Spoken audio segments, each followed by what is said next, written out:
Institute of Technology acknowledges that our campuses are located on the unceded traditional territories of the Coast Salish nations of Musqueam, Squamish, and Tsleil-Waututh.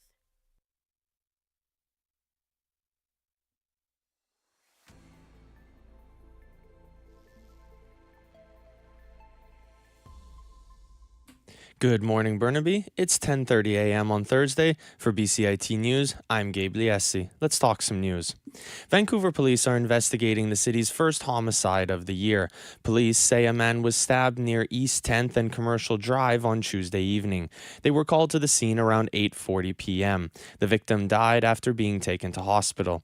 He has been identified as 48-year-old Christopher Jamal Sanderson. No arrests have been made in the investigation so far. The head of BC's anti-extortion task force has apologized after refusing to call a series of extortion-related shootings in the province a crisis. RCMP Assistant Commissioner John Brewer says his comments at a Tuesday afternoon news conference were meant to reassure the public by not putting a focus on how he regards the situation. Brewer's performance prompted Premier David Eby to call on him to either clarify or, if he doesn't feel the urgency of the situation, to step aside. A 4.4 magnitude earthquake was detected off the southern coast of Haida Gwaii on Wednesday. The tremor occurred around 4 p.m. yesterday afternoon. Emergency officials say no damage or injuries have been reported. Earthquakes Canada says that no tsunami is expected. The federal agency says earthquakes between 3.5 and 5.4 on the Richter scale are often felt but rarely cause damage. More news out of the World Economic Forum in Davos, Switzerland. Former Dutch Prime Minister and current NATO Secretary General Mark Rutte says he does not understand why he has been labeled the Trump whisperer after U.S. President Donald Trump did a U-turn on Greenland following a meeting with the NATO chief.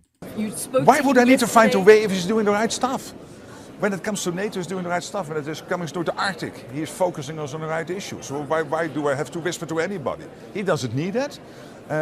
Sometimes you have your debates, of course, within the chamber, within the room, and with European allies I have those discussions. But in the end, this is the strength of NATO. We always pull together. Article 5 is ironclad. The US is totally committed to the organization. They had one big irritant, one big pebble in the shoe, Europeans not paying up. That we solved in The Hague.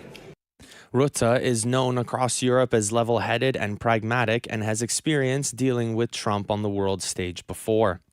Ukrainian President Volodymyr Zelensky has announced after speaking with President Donald Trump in Davos, Switzerland, 2 days of trilateral meetings between the U.S., Ukraine, and Russia. Zelensky says those meetings start Friday in the United Arab Emirates. The announcement comes after Zelensky met with Trump for about an hour on the sidelines of the World Economic Forum on Thursday. Afterwards, Zelensky addressed the World Economic Forum and criticized Europe for not doing more to stand up to Russia. In his speech, he said he is disappointed by Europe's response to Ukraine's demands for help. One of the biggest problems in today's Europe, though it's not often talked about, is the mindset. Some European leaders are from Europe, but not always for Europe. And Europe still feels more like a geography, history, a tradition, not a real political force, not a great power. In his comments, he drew a comparison with President Trump's military operation to take former Venezuelan leader Nicolas Maduro into custody. There's a Canadian flair to this year's Oscar nominations. The stop-motion fable The Girl Who Cried Pearls, directed by Montreal's Chris Lavis and Maciek Cherbovsky, earned a nod for Best Animated Short Film. The haunting tale about a sorrowful girl and the boy who loves her is set in Montreal at the dawn of the 20th century. Also nominated is Montreal's Alison McAlpine, who is up for Best Documentary Short with Perfectly a Strangeness. It is an experimental film that captures 3 donkeys discovering an astronomical observatory in the Atacama Desert. K-pop Demon Hunters, written and co-directed by Toronto's Maggie Kang, has been nominated for Best Animated Feature. The smash hit, which is the most viewed film in Netflix's history, also earned a nod for Best Original Song for Golden. The 98th Academy Awards will be held on Sunday, March 15th at the Dolby Theatre in LA. It's currently just a single degree in Burnaby right now with a bit of sun poking through the clouds. The expected high today will be just 4 degrees. That's been your news to 10:35. I'm Gabe Liessi.